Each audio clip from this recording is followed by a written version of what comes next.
Hello मेरे प्यारे प्यारे व्यूअर। तो आज की कहानी देखेंगे जंजाल, जिसमें हम लोग देखेंगे कुछ रास्ते मंजिल की ओर नहीं बल्कि जंजाल की ओर लेके जाते हैं। कहते हैं दबाने से इच्छाएं समाप्त हो जाती हैं, पर हमें इसमें संदेह है।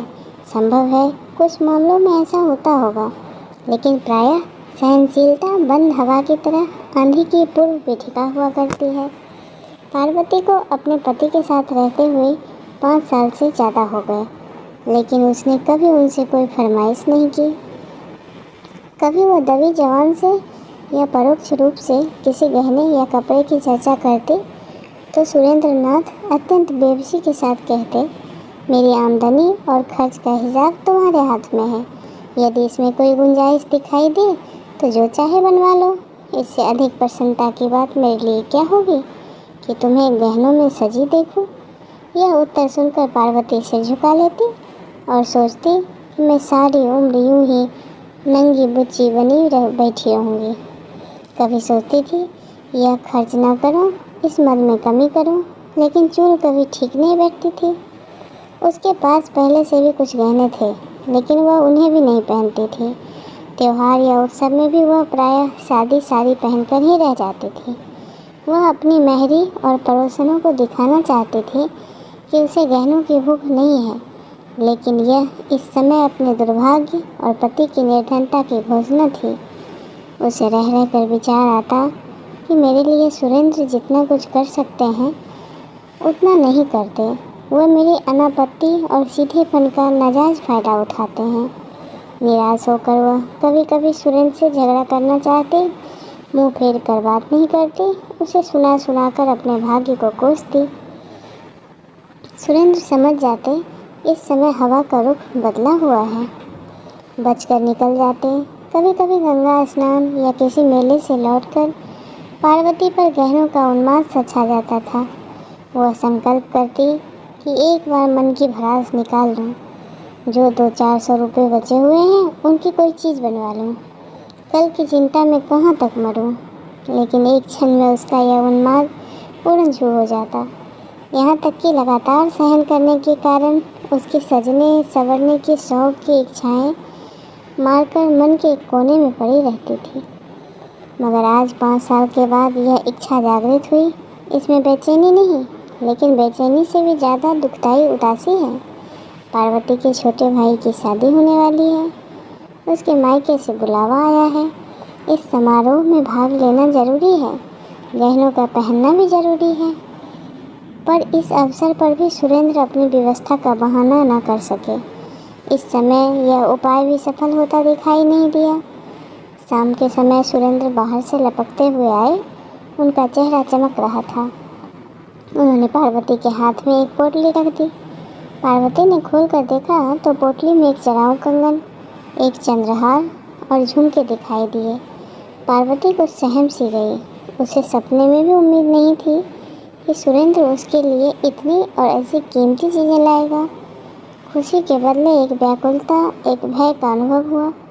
वह डरते डरते बोली, ये कितने के हैं? सुरेंद्र बोला, पसंद तो है ना?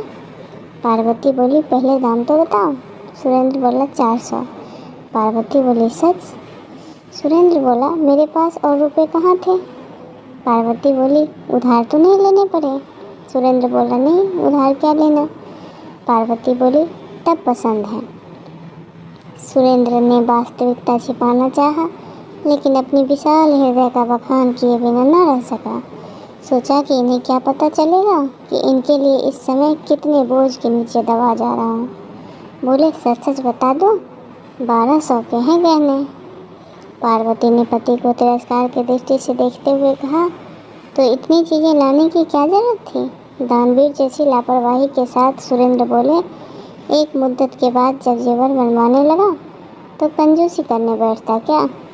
शर्म भी तो कोई चीज़ होती है। पार्वती ने पति की ओर कृतज्ञता से देखा। उसमें कुछ प्यार की झलक थी, कुछ शिकायत भी थी, कुछ गर्व, कुछ परेशानी भी थी। उसने और अधिक प्रश्न नहीं किया। और ऐसी कोई बात कान में न पड़ जाए जिससे इन गहनों को वापस कर देना जरूरी हो जाए। जिस व्यक्ति के हलक में प्यास से कांटे पड़े हो वह यह नहीं पूछता कि बर्तन कैसा है और पानी किसने भरा है। एक हफ्ते तक पार्वती एक दूसरी ही दुनिया में रही। उसके अंदाज में एक शान, बातों में अभिमान और चेहरे से अमीरी झलकती थी। कितने ही ऐसे काम जिन्हें वह पहले निसंकोच कर लिया करती थी, अब उसे दूभर करने लगे। यहाँ तक कि वह अपनी नन्ही सी बच्ची तारा को गोद में लेते हुए भी उसे कपड़े मैले होने की आशंका होने लगती। लेकिन वह स्वयं अपने व्यवहार में आए इस परिवर्तन से अनजान थे। 7वें दिन उसके भाई का फ़ोन आया और पार्वती मायके चली गई। उसने सुरेंद्र से हर तीसरे दिन पत्र भेजने का आश्वासन लिया। उनके सामने खड़ी घंटों रोती रही। ऐसा मालूम होता था कि बिछुड़ने के दुख से उसका कलेजा फटा जा रहा है। लेकिन घर से निकलते ही दिखावे की इच्छा उसके मन पर छा गई। वह गाड़ी के एक जनाजे डब्बे में आकर बैठ गई, जिसने अधिकांश महिलाएं निम्न वर्ग की थीं। उन्होंने पार्वती को आतंकित दृष्टि से देखा और इधर उधर सिमट गई। पार्वती खिड़की के सामने जाकर ऐसे बैठी मानो इतनी आव भगत उसका जन्मसिद्ध अधिकार हो। उसे गाड़ी में भले खानदान की केवल एक ही महिला दिखाई दी। उसका चेहरा गंभीर था। वह एक साफ साड़ी पहने हुई थी, पैरों में स्लीपर थे, हाथों में चूड़ियाँ, लेकिन शरीर पर गहने के नाम पे एक तार तक न था। वह निम्न वर्ग की कई महिलाओं के बीच हाथ पांव सिकोड़े बैठी थी। मन ही मन पार्वती ने कहा, निसंदेह सुंदर महिला है, लेकिन सम्मान कहाँ? कोई भी बात तो पूछता। एक कोने में दबी बैठी है। शरीर पर 4 गहने होते तो यही सब ओछी महिलाएं इनका सम्मान करती। नीचे फर्श पर पार्वती के निकट ही एक गरीब महिला बैठी हुई थी। उसकी गोद में एक बच्चा था जो रह रहकर इतने जोर से खांसता और चीख मारता कि पार्वती मन ही मन झुंझला कर रह जाती। जब उससे रहा नहीं गया तो उसने उस महिला से कहा, तुम दूसरी पटरी पर जा बैठो। इस लड़के के खांसने से मुझे नींद नहीं आ रही। गरीब महिला ने पार्वती की ओर आश्चर्य से देखा और धीरे से वहाँ से सरक गई। आधी रात से अधिक बीत गई। खिड़कियों से ठंडी हवा आ रही थी। गरीब महिला ने खिड़कियाँ बंद करनी चाहिए तो पार्वती ने आदेश स्वर में कहा, नहीं रहने दो, मुझे गर्मी लग रही है। धीरे धीरे बच्चे की खांसी बढ़ने लगी।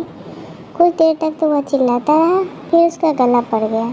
उसने दूध पीना छोड़ दिया। सामने बैठी सीधी सादी महिला कुछ देर तक तो बच्चे को देखती रही। फिर उसने उस गरीब महिला के पास आकर बच्चे को गोद में ले लिया। बच्चे की हालत ख़राब थी। सीने में बलगम जमा हुआ था। लगता था कि निमोनिया की शुरुआत है। उसने फ़ौरन अपना बक्स खोलकर उसमें से एक दवा निकाली और हवा से बचाकर बच्चे के सीने पर हल्के हाथ से मलने लगी।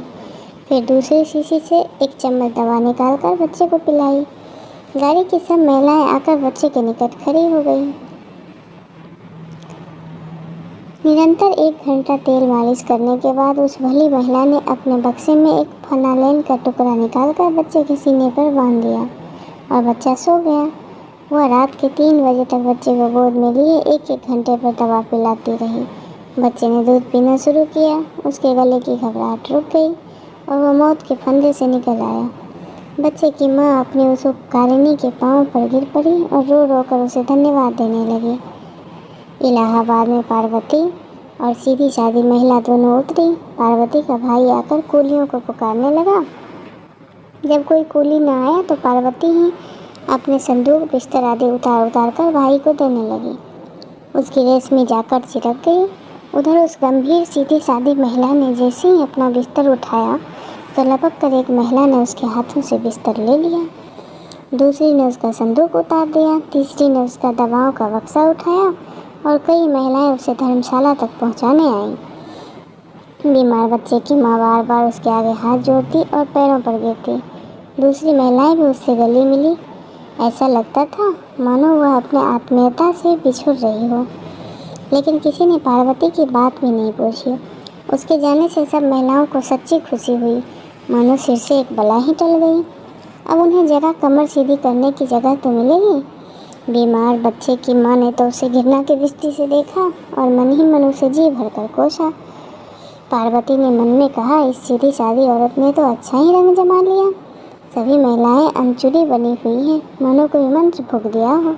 गवारों के बीच तो ऐसा हो सकता है, परंतु किसी भले घर में इसे कौन भाग डालेगा।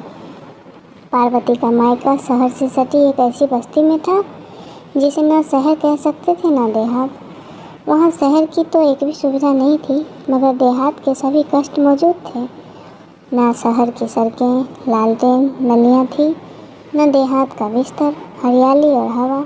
वहाँ का दूध शहर वाले पीते थे, सब्जी शहर वाले खाते थे, लकड़ी शहर वाले जलाते थे। वहाँ के मजदूर काम करने शहर में जाते थे। खाने पीने की चीज़ें वहाँ शहर आकर ही बिकती थी। पार्वती के पिता के पास कुछ ज़मीन थी, लेकिन वे मजदूरी के कमी के कारण खेती न कर सकते थे। उसके दोनों भाई अंग्रेजी पढ़ते और वकालत का सपना देखते थे। भोले भाले से चालाक बनने की धुन सवार थी। बेटी का ठाठवार देखकर पार्वती की माँ फूली नहीं समाई। उसकी दुनिया उन्हें गिने चुने मकानों में उसके निवासियों तक सीमित थी। वहाँ के गहने, कपड़े, शादी ब्याह, झगड़े, झंझट उसके अस्तित्व की धुरी थी। वह उनमें ही बसती थी और उन्हीं का सपना देखती थी।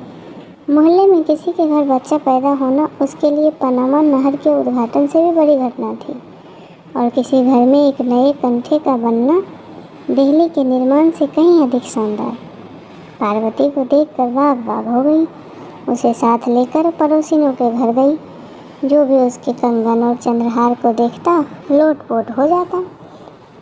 माँ सामने वाले की सामर्थ्य के अनुसार उस गहनों का मूल्य बढ़ाती रहती थी। 2-3 दिन पूरे मोहल्ले में उन गहनों की नुमाइश हुई। पार्वती का सिक्का जम गया, उसका रौब बैठ गया। पार्वती की चाल ढाल से एक शान टपकती थी। वह खाना खाने बैठती तो नाक सिकोड़ लेती, घी बेस्वाद है। पानी पीती तो मुंह बनाकर ठंडा नहीं है। माँ सबको सुना सुना कर कहती, भला इनसे पूछो घर का सा सुख यहाँ कहाँ मिलेगा। वहाँ अपने मन की खाती थी, अपने मन की पहनती थी।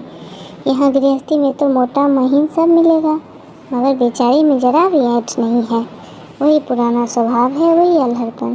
पार्वती की बिटिया तारा पूरे मोहल्ले की गुड़िया बनी हुई थी। सभी छोटे बड़े उसे गोद में उठाते और प्यार से चूमते। कोई कहता, बेटी यह हंसली हमको दे दो, तो तारा तोतली बोली में कहती, हमारी है। कोई पूछता, बेटी ये कड़ी किसने बनवाए, तो तारा कहती, मेरे बाबूजी ने बनवाए। शादी का दिन निकट आ गया, रस्म रिवाज होने लगे। मोहल्ले की औरतें बन सवर कर आने लगी, लेकिन पार्वती उन सब की रानी लगती थी। सभी औरतों की दृष्टि उसके कंगन, चंद्रहार और झुमकों पर ही टिकी हुई थी। सब उससे दबती, उसका लिहाज करती, उसकी हाँ में हाँ मिलाती। पार्वती को यह सम्मान केवल अपने गहनों के बल पर ही मिल रहा था। बारात चलने के दिन न्योते में सुरेंद्र नाथ भी आए। जब वे शाम के समय घर में गए तो मुस्कुराकर पार्वती ने कहा, आज जी चाहता है कि तुम्हारी पान फूल से पूजा करूं। मुस्कुराकर सुरेंद्र ने कहा, बना रही हो क्या पार्वती। पार्वती बोली, नहीं सच कह रही हूँ। इस समय मन यही चाहता है। तुम्हारे इन गहनों ने मेरा बोलबाला कर दिया। सारे मोहल्ले में मेरी धाक जम गई। सब की सब पानी भरती हैं। ये ना होते तो कोई झूठ की बात ना पूछता। अपनी जमा अपने घर में है, लेकिन नेक नामी मुफ्त। ऐसा सौदा और क्या होगा। सुरेंद्र बोला, मैं जानता तो 2-3 एक चीज़ें और ले लेता। पार्वती बोली, ओ तब तो सारे मोहल्ले में मैं होती। औरत की इज्जत गहने कपड़े से होती है, नहीं तो उसके माँ बाप से भी आँख से गिरा देते हैं। सुरेंद्र पछताए कि और गहने क्यों न खरीद लिए, भले ही 2-400 और उधार हो जाते, इसकी लालसा तो मिटती। पार्वती को मायके में रहते 2 महीने हो गए। सुरेंद्र को दफ्तर से छुट्टी नहीं मिली, क्या कर ले जाते। शादी का सब काम पूरा हुआ, मेहमान विदा हो गए, सन्नाटा छा गया। धीरे धीरे पड़ोसियों का आना जाना भी बंद हो गया। पार्वती के गहनों के 4 दिन के साम्राज्य का अंत हो गया। वही गहने थे, वही कपड़े, मगर अब उन्हें कोई देखने नहीं आता। अब पूरे पूरे दिन पार्वती अकेली बैठी रहती, कभी कोई औरत मिलने भी नहीं आती, तो बस 2-4 बात करके अपनी राह ताक लेती। किसी को भी अपने घर के कामकाज से फुर्सत नहीं थी। यह अकेलापन पार्वती को बहुत अखरता। मायके से उसका मन उचट गया। उसे पता चल गया कि नित्य नए गहने बनते रहने से ही उसकी बात बनी रह सकती है। पुराने तमाशे का कोई मुफ्त में भी नहीं